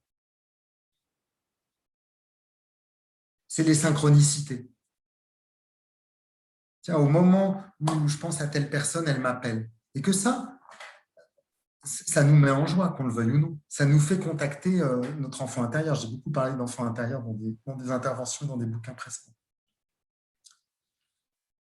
On voit bien que c'est de l'ordre de la reliance, c'est de l'ordre d'un accouchement symbolique, de permettre au client de rencontrer son enfant intérieur. Et puis, c'est des sérendipités, voyez. C'est-à-dire de trouver quelque chose en cherchant autre chose, de s'apercevoir que il y a davantage à vivre que dans le strictement objectif du coaching professionnel. Que c'est souvent un prétexte pour prendre un itinéraire bis. C'est de trouver un point fixe dans le vide, pour certains. Moi, je n'ai pas forcément les réponses, mais je crois que c'est une grâce d'être là, à côté de nos clients, pour faire ce mouvement-là. C'est finalement un pas de côté. Est-ce qu'il s'agit de descendre en soi? Est-ce qu'il s'agit de monter en éveil? Je vous laisse la liberté de la représentation que vous voulez. Je crois, dans mon expérience, que c'est à la fois de l'ordre de la consolation et de la désolation. C'est-à-dire permettre au client de se consoler d'un inconsolable fondamental, comme dit Bernadette Babot, c'est-à-dire de quelque chose qu'on a perdu, qui est cet état de confiance irénique, inconditionnel, qui est le socle de l'accomplissement. Et en même temps, de bien vivre les moments de désolation, de savoir que c'est inéluctable, qu'il y en aura d'autres et qu'un jour, vaccin ou pas vaccin, nous mourrons, même à 95 ans, comme dit André Comte-Sponville. Je vous parlais de ma cliente tout à l'heure, vous savez, qui est passée d'une grande entreprise publique à un poste de présidente. Et donc, je la revois 3-4 ans après, pour une autre raison. Elle m'a appelé un peu en urgence cet été, parce qu'alors qu'elle était en vacances, elle a eu un moment où tout s'est arrêté. Elle est passée de on à off. Elle était épuisée, elle ne pouvait plus se lever, elle se demandait ce qu'elle faisait là, elle était en vacances dans la Méditerranée, elle a écourté ses vacances, elle a été très angoissée à l'idée d'avoir une maladie grave, elle a fait plein de tests, elle souffrait profondément dans son corps. Et en fait, je n'ai servi dans cette deuxième partie de coaching qu'à lui montrer que ça pouvait être une excellente nouvelle. Et ce matin, elle me disait, oui, c'était sans doute peut-être un burn-out. Je lui dis, mais qu'est-ce qui fait que ça ne va pas se reproduire cet été? Elle me dit, ah non, ça ne se reproduira pas parce que j'ai rencontré le bénéfice du vide. Le bénéfice de ralentir, le bénéfice de m'arrêter dans ma course. Ça paraît évident pour nous, coachs, mais voyez, c'était accepter qu'il y a des choses qui ne se passent pas comme prévu. Voilà, donc je ne sais pas si le coaching relationnel est mort. Je ne sais pas si le coaching de la reliance est né. Je crois que notre métier, c'est de faire corps. Et qu'on ne peut faire corps que s'il y a une aspiration à rencontrer l'autre, à se réaliser, à habiter poétiquement le monde du travail, comme dirait Hölderlin. Et que le corps, ça n'est pas seulement relationnel, c'est aussi de l'ordre de l'incarnation. Je pense que la relation, elle est utile en coaching, elle est de l'ordre du moyen, et que la reliance, elle est peut-être de l'ordre de la fin. Voilà, et c'est la fin de ma prise de parole. Je suis très reconnaissant de votre écoute, que j'ai sentie attentive, malgré les micros éteints. Et je suis à l'écoute de vos questions, de vos interventions, de vos remarques que j'imagine Bernard a compilées. Alors, tu m'entends? Très bien. Bien, merci beaucoup Thierry. Alors, je pense que l'écoute était très intense, ce qui fait qu'il y a quelques questions, mais peu encore sur le chat. Donc, je vais amorcer les choses et puis te poser une ou deux des premières questions. Et je vous invite tous pendant ce temps-là vraiment à poser des questions. Poser vos questions maintenant que vous n'écoutez plus Thierry. Tout ce qu'il a dit à quoi ça fait écho en vous, quelles sont les questions que vous avez envie de lui poser, parce que beaucoup de choses qui sont dans le chat sont plutôt des commentaires que des questions ou des échanges qu'il y a eu entre certains d'entre vous. Alors, en attendant que des questions apparaissent sur le chat, moi j'avais envie de revenir sur cette période et par rapport à deux de tes ouvrages. Tu as eu un ouvrage auquel je faisais référence sur le burn-out et ton dernier ouvrage, c'est sur trouver sa voie. Et moi, ma question, c'était par rapport à ces deux problématiques, est-ce que tu as observé pendant cette période, justement, qu'est-ce que tu as observé par rapport à ces deux sujets? Est-ce que pour toi, cette période a été une période propice ou pas, ou moins au burn-out? Est-ce que cette période a été propice ou pas à des changements, à des réorientations professionnelles? Voilà, sur ces deux sujets, quelle est ton expérience? Alors, je dirais trois choses. Un, pour moi, la période, elle a fonctionné comme un révélateur de choses qui étaient déjà là, qui étaient latentes, de l'ordre d'un ennui professionnel ou d'un ennui métaphysique. On dit beaucoup que ça a été un accélérateur, ça a été un game changer, ce Covid. Donc, je crois qu'à l'échelle individuelle, il y a des personnes qui ne s'entendaient pas avec leur conjoint et qui, du coup, ont pris des décisions plus radicales. Il y a des personnes qui n'aimaient pas leur job, qui n'aimaient pas leur environnement physique et qui ont déménagé. Donc, mais ça, c'est pour des choses qui étaient déjà latentes, à mon avis. Donc, plus un révélateur qu'un déclencheur. La deuxième chose, c'est que pour moi, il y a eu une courbe de deuil, en fait. Exactement une courbe de deuil de Kubler-Ross, avec un premier confinement dans lequel les clients étaient un peu, pour ceux que je vois, comme des hamsters sur leur roue, c'est-à-dire dans une espèce de déni par une hyperactivité. Et puis, dans le deuxième confinement, il y a eu une espèce de coup de massue de « Ah ouais, on croyait qu'en juin, c'était fini, on croyait que septembre, octobre, novembre, surtout qu'il y a eu une embellie en septembre, octobre, novembre dans l'activité économique un peu partout. Et donc, le deuxième confinement, ça a été vraiment vécu comme une perte de repères, donc vraiment la phase de crise dans la courbe de deuil. Et qu'on est un peu à la croisée des chemins. C'est-à-dire qu'il y a ceux qui sont au fond du turmoil en ce moment et qui sont dans un questionnement beaucoup plus vaste autour de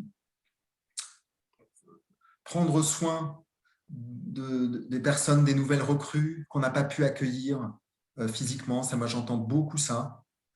La peur de perdre certains collaborateurs, c'est une expression intéressante. Hein. Il y en a que j'ai perdus. Je dis, mais ça veut dire quoi? Ils sont malades? Non, non, je les ai perdus. Ils n'allument plus leur caméra quand il y a des visios, ils ne répondent pas à mes appels, etc. Donc, la préoccupation de l'autre plutôt que la préoccupation de soi. Ça, c'est le premier mouvement.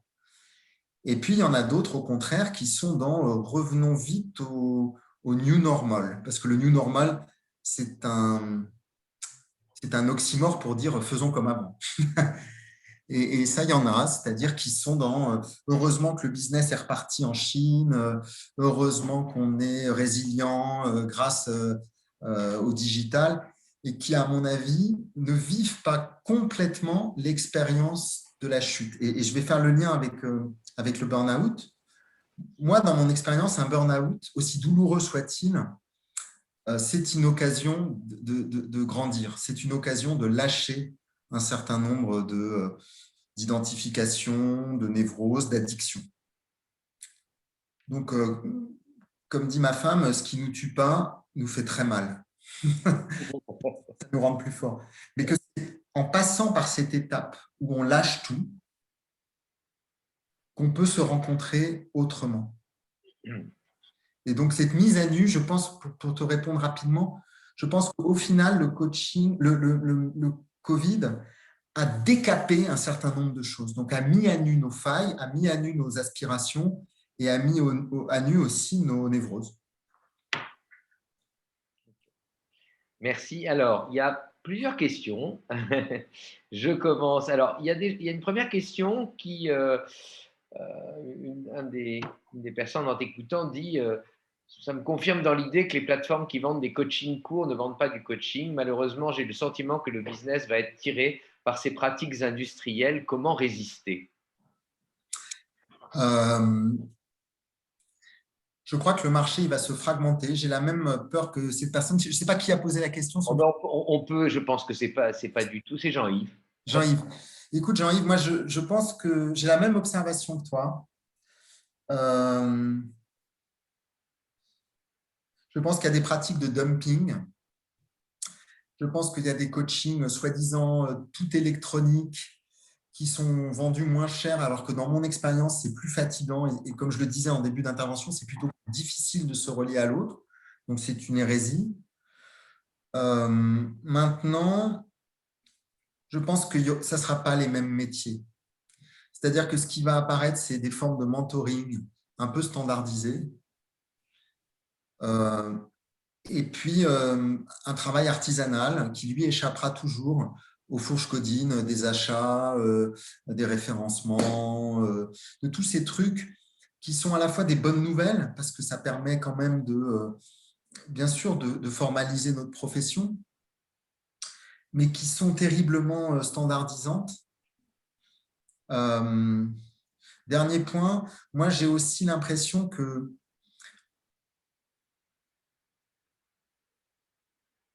il y a une frontière qui est en train de s'estomper entre coaching de vie et coaching professionnel. Et ça, moi, je ne l'avais pas vu venir. J'ai beaucoup plus de demandes de clients qui disent « je veux faire un coaching professionnel, je veux le payer sur mes deniers et je suis prêt à investir le tarif d'un coaching professionnel ».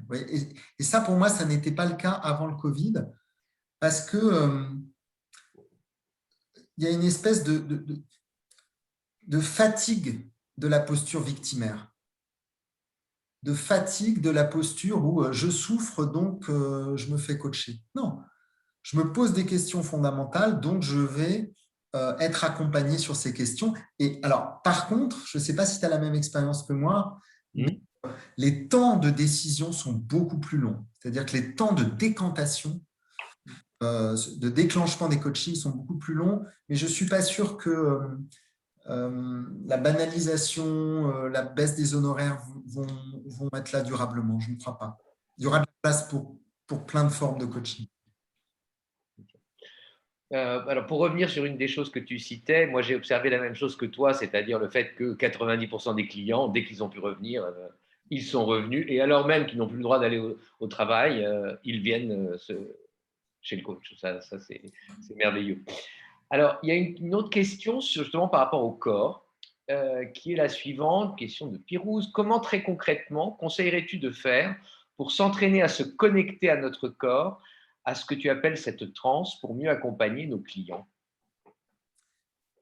Moi, je peux parler de ma pratique. Il y a énormément de pratiques possibles. Ce qui est important, c'est de trouver celle qui vous met en énergie et qui ne vous met pas en tension. Moi, il y a une période où je me disciplinais à certaines pratiques de méditation ou de circulation des énergies type arts martiaux. Et en fait, c'était devenu un pensum. Vous voyez. Moi, ma pratique, c'est un temps d'oraison et de méditation chaque matin. Ensuite, c'est un temps de méditation plus dans le... Donc, en ne convoquant rien que, alors la pleine conscience, je ne sais pas, mais une espèce de scan corporel. Il y a beaucoup, beaucoup de travaux là-dessus. Et puis, c'est un certain nombre de rituels. Moi, je crois beaucoup qu'on fait un métier où on est chargé énergétiquement. Donc, moi, je me lave les mains avant, après chaque coaching, j'allume des petites bougies, j'ouvre la fenêtre, je mets des huiles essentielles. Enfin, il y a tout un protocole symbolique qui, moi, me correspond et qui permet précisément de me connecter à l'autre et en même temps de ne pas être pollué par des choses qui n'auraient rien à voir avec le moment. Voilà, après, il y a le fait aussi d'avoir une hygiène de vie à peu près saine, mais comme toute profession, moi je pense que nos clients, c'est un peu des sportifs de haut niveau. Quand vous coachez des dirigeants, c'est un peu ça. Et que l'époque actuelle, elle est tellement dans l'accélération, tellement dans la vitesse, tellement dans le multitâche, que leur corps est mis à rude épreuve. Donc, avoir des vrais temps de break, manger des choses qui nous font du bien. Tout ça est très holistique aujourd'hui, très holistique. Et les clients sont très friands qu'on les questionne là-dessus, je trouve. Donc, se communiquer à soi-même. Moi, j'ai beaucoup grossi pendant le confinement. Voilà. Et alors, quand même, pour dire, parce qu'il y a quand même un certain nombre de coaching qui continuent à se faire par Zoom, est-ce que tu aurais, toi, des conseils à donner quand même pour favoriser, même en Zoom, des véritables rencontres? Est-ce que tu as des méthodes, tu prends un temps particulier, un protocole particulier pour justement éviter ce qu'on a pu vivre à un moment donné où quelqu'un, tu avais un client qui arrêtait son Zoom précédent, il se branchait sur le Zoom coaching et après il avait une autre réunion et tu disais oh, c'est du coaching. Il fallait mettre quelque chose, mettre un sas, quelque chose. Qu'est-ce que toi tu dirais là-dessus? Alors, il y a deux choses. Il y a les coachings individuels et les coachings collectifs. Parce que je pense que tout ce qui est entretien tripartite de lancement, de clôture, beaucoup d'entre nous les faisons en visio. Et je pense que ça va beaucoup s'installer, les tripartites en visio. Pas uniquement pour des bonnes raisons, à mon avis, parce que la tripartite, c'est aussi dans lequel la présence des corps serait utile. Pour ce qui est du collectif, je vais commencer par ça parce que c'est le plus facile. Moi, je pense que c'est important de ne pas démarrer bille en tête.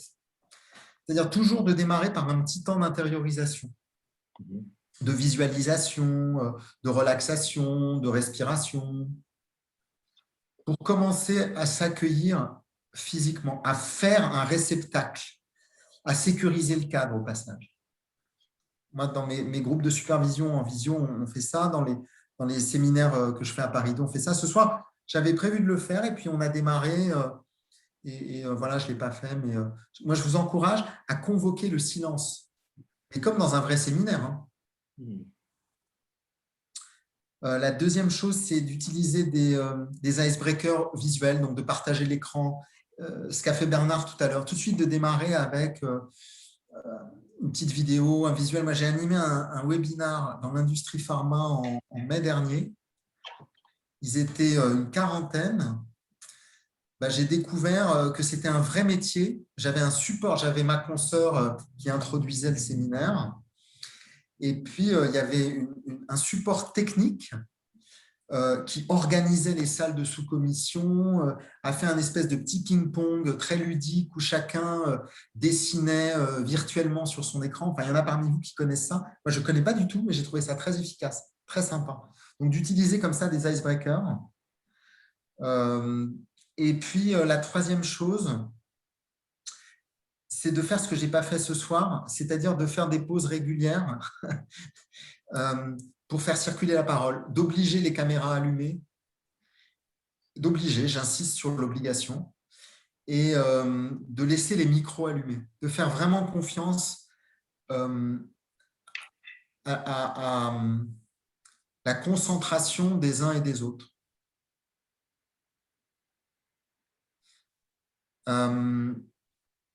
Je souris parce que je viens de voir le commentaire de Jean-Yves qui me fait rire. Jean-Yves invite à ce qu'on aille regarder tes présentations de podcasts. Voilà, c'est gentil. Mais surtout, il dit que c'est pas grave que j'ai grossi. Je t'assure, c'est grave. Le costume, c'est très grave. Voilà. Donc, pour le collectif, je suis pas un grand fan du collectif en visio. Mais je trouve que ça marche. Force est de constater que ça marche plutôt bien. Et donc, d'obliger les caméras allumées, ça pour moi, c'est un incontournable. Pour nos clients, pour nous, c'est non négociable. On en parlait avant de démarrer, quand quelques-uns étaient inscrits, étaient présents. Alors, pour l'individuel, je ne sais pas donner de conseils. Moi, je peux vous faire des retours d'expérience et poser 2-3 questions. Le premier, c'est d'être vraiment attentif au cadre, au lieu dans lequel on reçoit l'autre. En fait, c'est comme si on invite l'autre chez soi. Et donc, on peut prendre un peu j'allais dire, le contre-pied de ce que je disais tout à l'heure, c'est que ça donne quelque chose d'encore plus intime, la séance en visio. Parce qu'on s'invite dans le domicile de l'autre, bien souvent. Donc, avoir de la gratitude pour ça, avoir énormément de respect pour ça, être très attentif. Moi ça m'est arrivé de voir mes clients faire une scène à un de leurs enfants pendant le premier confinement et de voir une facette d'eux que je n'aurais pas imaginé, une grande brutalité, ou à s'irriter avec leur conjoint, ou de voir passer un chat pendant un cours à Paris 2, ou des gens qui mangent. Donc tout ça, c'est des infos évidemment intéressantes, mais à prendre avec beaucoup de délicatesse, parce que l'autre nous fait rentrer chez lui et que c'est quand même pas rien. D'interpréter du coup les personnes qui floutent ou qui mettent un paysage virtuel. Je trouve qu'il y a certaines cultures, notamment les cultures anglo-saxonnes, où on a tendance à mettre, vous savez, ce paysage de bureau là, avec une fenêtre, tout ça d'une tristesse absolue. Et je trouve que c'est précisément l'endroit où on ne va pas en coaching, c'est-à-dire l'endroit de l'artifice, l'endroit du faux fuyant. Très franchement, je n'ai pas toujours eu le courage de challenger mes clients là-dessus, mais en tout cas de le repérer. Autre chose, c'est d'autoriser davantage de pauses que dans un coaching physique. Parce qu'il y a la fatigue de la technologie. Donc, moi-même, de faire un petit break de 2 minutes, de permettre au client de faire un petit break.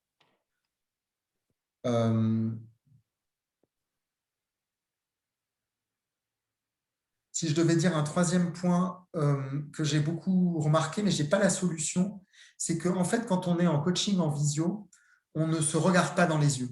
Là, moi, je me suis un peu discipliné pendant mon intervention à regarder la caméra. Donc, j'espère que vous aviez la sensation que je vous regardais dans les yeux.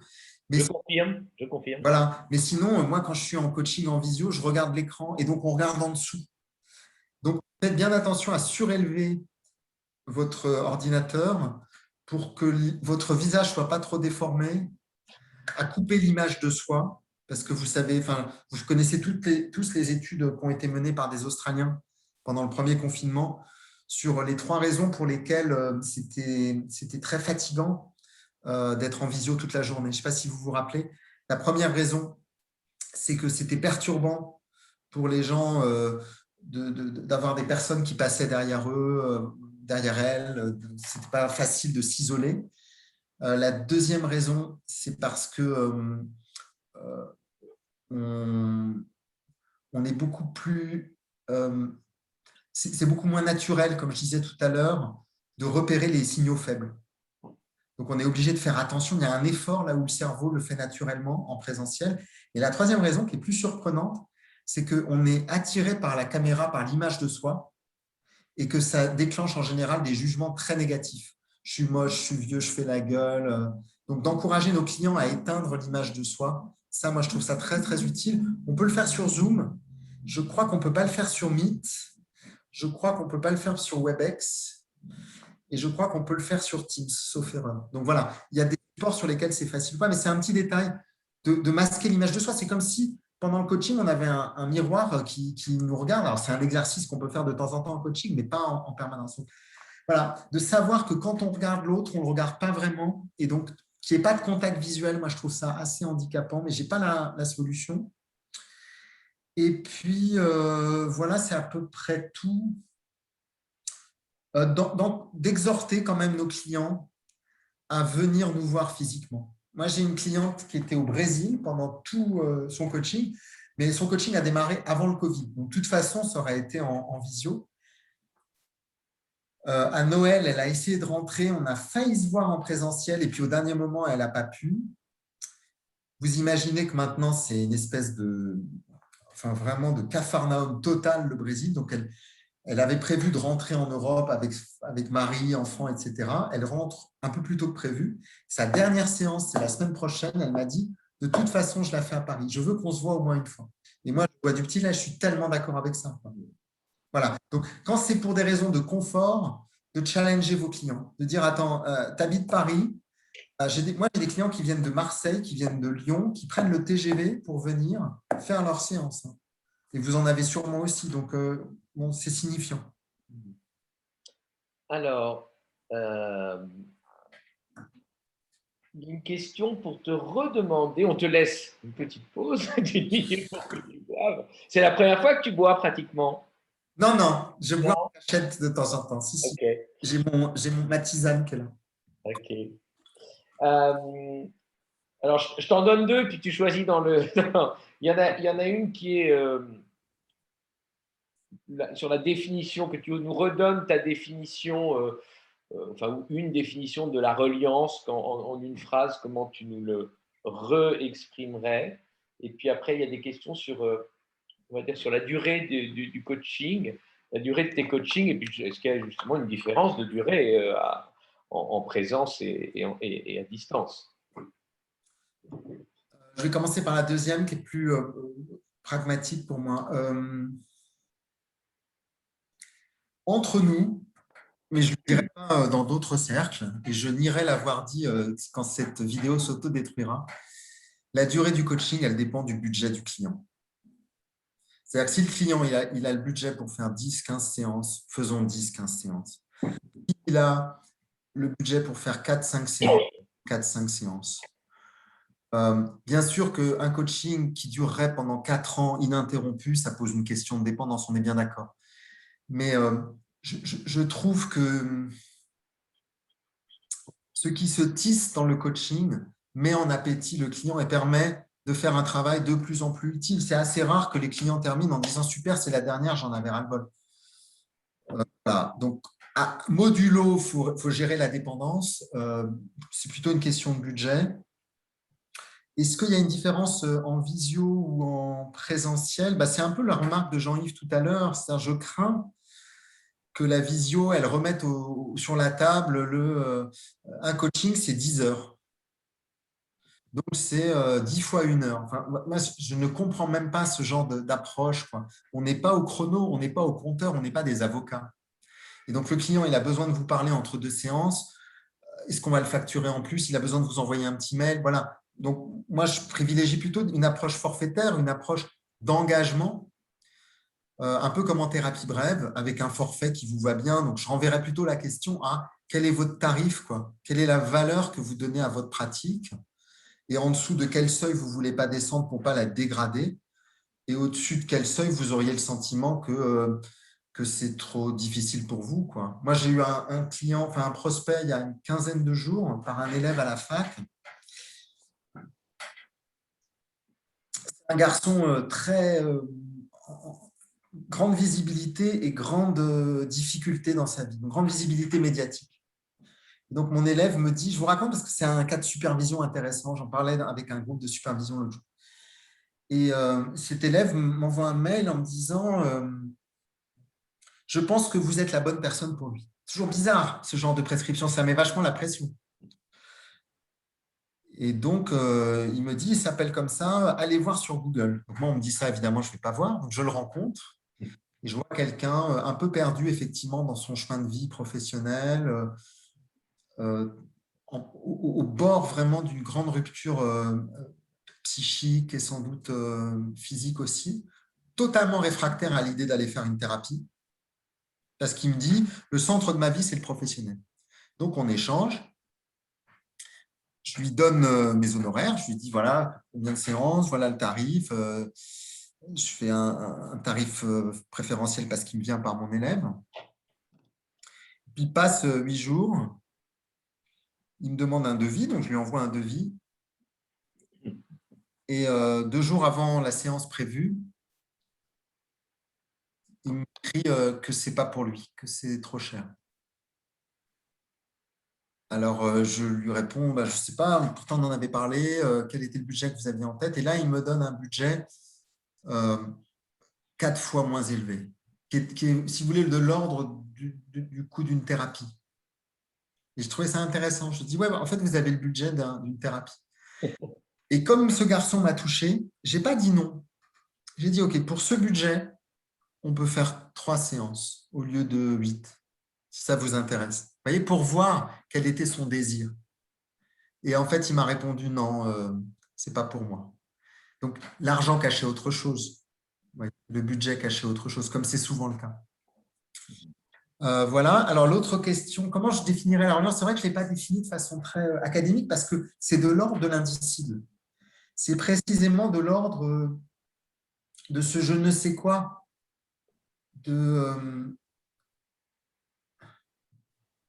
pour moi, la reliance, c'est le fait de se sentir porté par quelque chose qui ne m'appartient pas et qui fait que ça coach. Donc, c'est de me sentir animé par un souffle, en ce qui me concerne, vivant. Et que même quand je suis épuisé, même quand je démarre une séance, que je me dis, mais ça ne m'inspire pas du tout, il y a toujours des feedbacks qui me viennent. Mais toujours, ce n'est pas de temps en temps. Il y a des séances où je m'endors parce que je suis fatigué. Vraiment, enfin, comme tout le monde, j'imagine. Il y a des clients qui me heurtent plus, qui viennent me chercher plus loin dans mon contre-transfert. Mais il y a toujours quelque chose qui surgit. Et que ça, pour moi, ça vient vraiment d'un… Alors, je ne sais pas si c'est une canalisation, je ne sais pas si c'est un état de conscience amplifié, mais c'est quelque chose auquel nous sommes tous reliés, qui est un peu le sentiment océanique dont parle Goethe. C'est ça pour moi, la reliance. C'est vraiment, moi je vois un fil à plomb, vous voyez, comme la Kundalini, quoi. C'est ça la reliance. Je ne sais pas si ça éclaire la question, parce que ça rend encore plus confus mes réponses. Il y a un chat qui vient de passer chez Émilie. La queue du chat. C'est le chat de Schrödinger. Exactement, mais il n'y a pas eu que le mien. J'ai vu passer le chat, je crois, j'ai vu passer un autre chat tout à l'heure. C'était Hélène, il me semble. Alors, il y a une question sur le cursus de Paris 2, qui est amusant, de Pierre Guillet, qui demande s'il y a une séquence coaching et philosophie. Parce que tu as fait beaucoup de références à la philosophie. Et donc, en effet, est-ce qu'il y a une approche, un module, quelque chose qui relie le coaching à la philosophie? Absolument, absolument. Avec une approche pluridisciplinaire, parce qu'à Paris 2, on essaie vraiment de défendre l'idée qu'il n'y a pas une bonne façon de coacher, donc une bonne philosophie. Donc, il y a un séminaire dédié à ça qui couvre plutôt des approches phénoménologiques. Après, il y a quelques séminaires aussi sur la présence, sur la spiritualité, qui est un autre versant de la philosophie, en fait. À quel moment commence la spiritualité et à quel moment s'arrête la philo? C'est compliqué, c'est souvent assez idéologique, en fait. Et puis, j'oserais dire que chaque intervenant est traversé par sa propre philosophie et est invité à livrer aussi son référentiel. Donc, je ne sais pas si c'est de la déconstruction, mais moi, par exemple, j'ai un séminaire en fin d'année qui s'appelle le coaching holistique, dans lequel je présente la différence entre une approche aristotélicienne et une approche platonicienne du coaching, sans défendre l'une par rapport à l'autre, mais en disant, voilà, positionnez-vous. Et donc, ce que j'aime dans cette remarque, c'est… Je pense que ce qui est important dans la philosophie, ce n'est pas d'acquérir des connaissances, mais de se doter d'une boussole. Et donc, la boussole philosophique, c'est de trouver le philosophe qui me convient ou l'école dans laquelle je me reconnais. Et c'est pareil pour les techniques de coaching. Voilà, je ne sais pas si je réponds, mais ouais, en tout cas, il y a un gros questionnement sur l'endroit d'où l'on coach, pour parler comme Foucault. Merci beaucoup Thierry. Il y a plein de remerciements. De toute façon, je ferai une copie de toute la conversation du chat pour la garder et te l'envoyer. Est-ce qu'on laisse la place pour une dernière question? Tu es épuisé? Non, non, avec plaisir. Et puis, on peut même faire une question orale. Si des gens- Allez, voilà. Est-ce que quelqu'un veut rétablir son micro? Je lâche le contrôle. Voilà un coach, il lâche contrôle. Je lâche le contrôle. Si quelqu'un veut ouvrir son micro et poser une question en direct, vous Moi, avez, moi, vous je veux avez le bien. pouvoir. Oui. Oui, bonjour Thierry. Bonjour, On s'est bien Cécile. parlé. On s'est rencontrés une fois, Thierry, pour de vrai, pas en Zoom, mais pour de vrai. Et en fait, ce que je trouve, d'abord, j'étais très inspirée par tout ce que tu disais, et même dans ta confusion. Ta confusion est inspirante parce que je pense que dans notre métier de coach, justement, quand on ne sait pas, quand il y a quelque chose qui vient, et comme tu le disais, qui vient d'ailleurs, qui nous dépasse, et on est surpris. Voilà. J'avais envie de poser la question, tu vois, quand tu parles, je me dis, ben, c'est vrai que tu es plus dans le coaching de dirigeants, donc c'est presque de la supervision de dirigeants où on n'a pas de contrat tripartite, quadripartite. Et je me dis, finalement, euh, je me demande, je suis en train de démarrer un coaching et le patron, le PDG, a refusé un entretien avec moi, voire même refuse le quadripartite, parce qu'il est supervisé. Il a finalement accepté de me parler. Il me dit, mais je ne comprends pas ce contrat quadripartite. Le coaching, c'est pour la personne, c'est qu'elle travaille sur ce qu'elle veut, sachant qu'il a beaucoup de choses à lui, entre guillemets, reprocher. Et son silence, le fait qu'il ne veuille pas participer au contrat tripartite, laissait entendre que peut-être que c'était un coaching où il poussait sa collaboratrice qui n'avait pas envie de sa réussite. Donc, Ouais. la question, c'est simplement, finalement, ce contrat qu'on élabore, bon, c'est pour être payé par l'entreprise, puisque finalement, on travaille avec autre chose. Enfin, voilà, je vous laisse répondre si vous voulez répondre. Merci pour le tutoiement tout à l'heure, Cécile, le vouvoiement, tout ça me plaît bien, c'est confraternel. Écoute, je vais répondre avec le cœur, je ne vais pas répondre avec la tête. Le coaching de dirigeance, c'est une espèce de miroir aux alouettes, parce que le mot coaching, c'est un mot balise, on le sait bien, et le mot dirigeant, c'est encore plus un totem, quoi. Tout le monde veut être dirigeant aujourd'hui. Et donc, pardon si j'ai donné cette impression, pour être très sincère, moi, je me suis retrouvé pris au piège dans un positionnement de coaching de dirigeant. C'est-à-dire que, alors là, je parle vraiment très sincèrement, c'est qu'il y a quelques années, j'avais certains prescripteurs qui me disaient « Vous êtes tellement premium qu'on vous garde que pour les hauts dirigeants. » Mais comme il y a très peu de hauts dirigeants qui se font coacher, bah, moi, j'avais moins de flux, quoi. Complètement absurde. Donc, très sincèrement, méfions-nous des mots dirigeants. Moi, je coach, je ne sais pas quoi, 70% de cadres sup, 20% de hauts dirigeants et 10% d'êtres humains normaux. Voilà, donc des hauts potentiels, des jeunes, des personnes qui sont cadres, des personnes qui sont entrepreneurs. Bon, voilà. Et je vais rebondir sur le terme qui m'a surpris, c'est cette idée que les hauts dirigeants seraient supervisés, comme si la supervision, c'était un super coaching. Moi, ma conception de la supervision, c'est l'exact opposé de ça. Je sais qu'il y a certains confrères qui parlent de la supervision comme une posture surplombante d'un sachant. Et Émilie, qui a coordonné le grand livre de la supervision, on voit très bien ce que j'évoque.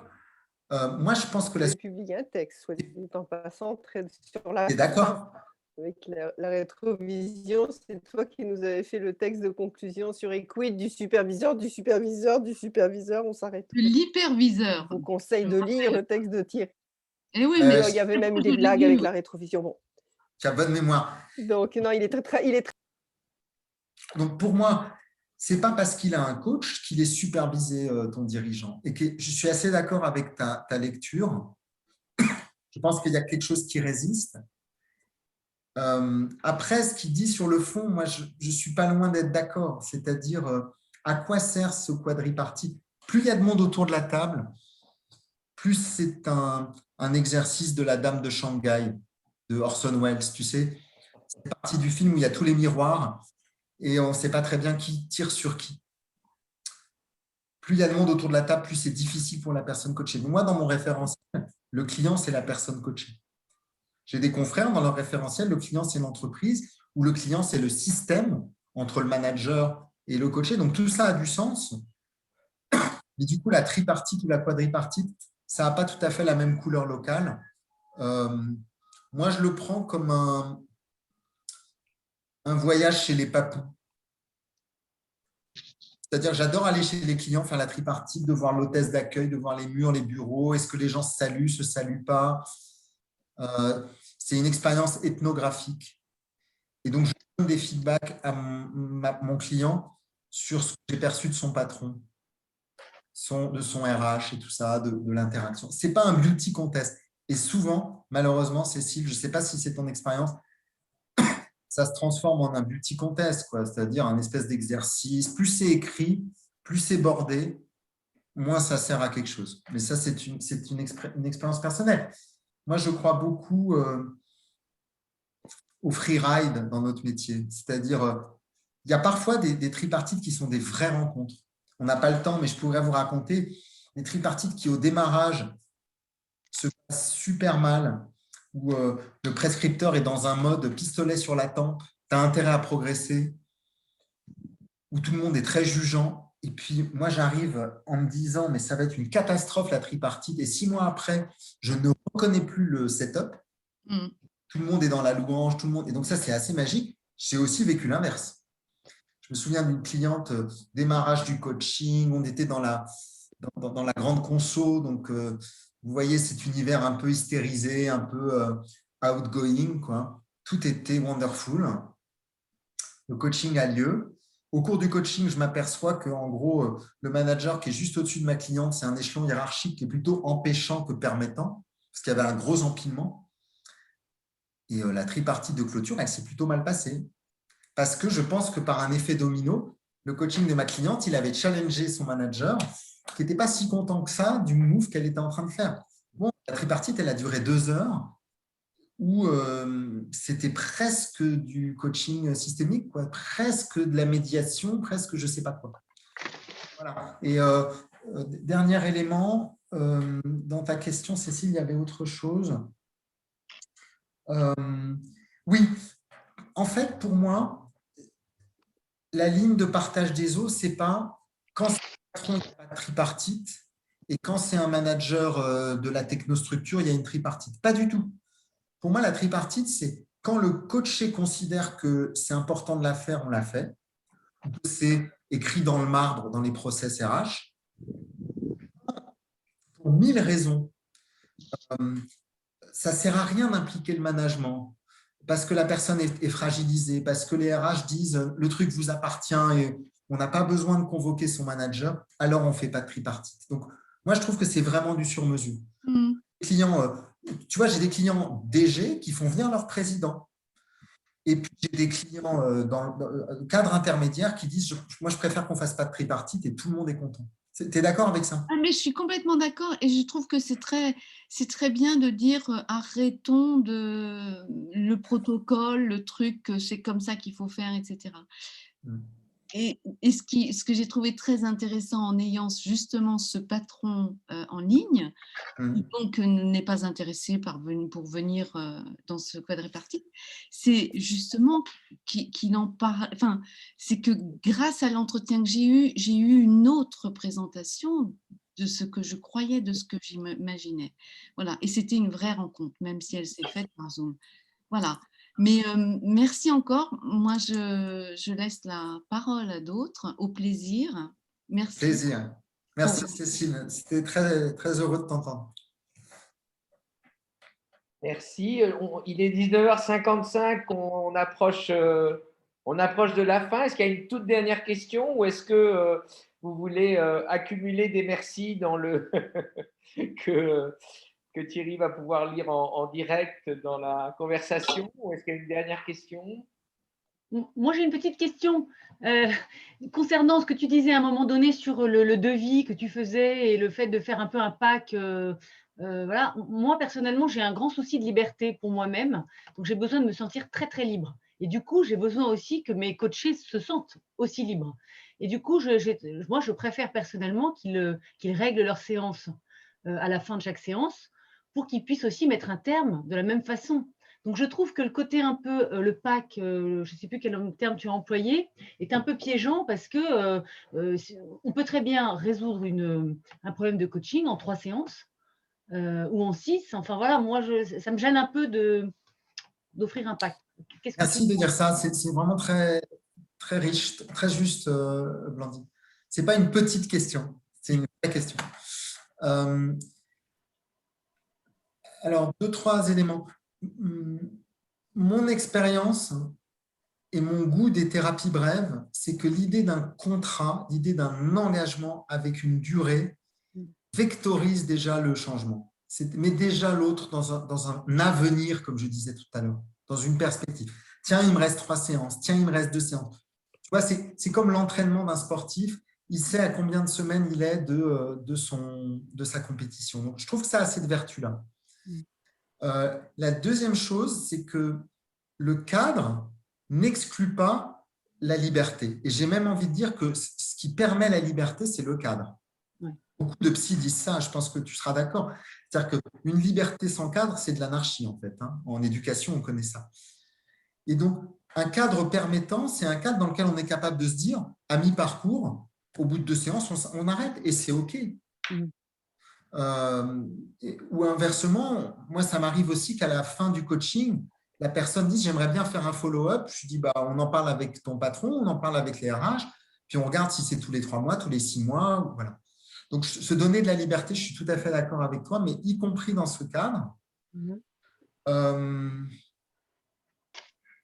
Après, moi, il y a quelque chose qui me parle dans ce que tu dis et que je trouve assez perturbant dans ma pratique à moi, c'est qu'en faisant payer les personnes à la fin de chaque séquence, tu as l'avantage qu'ont les psychanalystes de vraiment matérialiser l'investissement, de liquider quelque chose.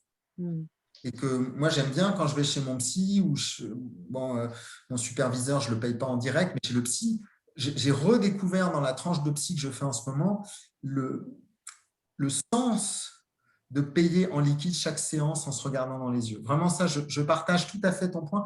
Et je trouve que c'est assez embêtant dans nos relations triangulaires en coaching que ça soit payé par un tiers et que parfois même, je ne sais pas si tu fais la même expérience, Cécile, c'est que parfois même le coaché ne connaît pas le coût du coaching. Oui. Ça arrive, tu vois. Il n'est pas en connaissance. Et ça, je trouve que c'est un peu dommageable. Donc, je souscris à ton approche, je la trouve super. Après, la question que j'ai envie de te renvoyer, c'est quid des séances annulées? Est-ce que tu les fais payer ou pas? Alors, une séance annulée, oui, 48 heures avant, je fais payer. C'est inscrit dans mon cadre de départ. D'accord. Et ils le font. À la séance d'après, ils en payent 2. Oui. Mais en général, en fait, ça ne m'arrive pas. Ils n'annulent pas. Ils n'annulent pas. Mais par contre, ce qu'il faut quand même que je vous dise, c'est que moi, pour l'instant, je fais beaucoup de coaching de vie. C'est assez différent. Je n'ai pas les affaires de tripartite et les personnes, elles payent et elles savent qu'elles payent. Ce qui est assez différent d'un coaching en entreprise. Bien sûr. Non, mais c'est très, très juste. C'est très touchant, moi. Dans ma pratique, le premier rendez-vous, en général, c'est un rendez-vous de premier contact. Et ça m'arrive d'avoir des clients qui viennent et qui, à la fin du premier contact, disent « Est-ce que je vous dois quelque chose ?» C'est très émouvant. Moi, ça me touche toujours. C'est chouette. Voilà, merci. Merci beaucoup. Merci beaucoup. Blandine, je t'appelle Cécile, mais Blandine. Excuse-moi. Écoutez, il est l'heure d'aller regarder le journal télévisé de 20h. Bien sûr. Même certains ont déjà commencé parce qu'ils se font concurrence, ils commencent un peu avant 20h, vous savez. Ce que je te propose, Thierry, c'est de rester quelques minutes ensemble. Je vais couper l'enregistrement.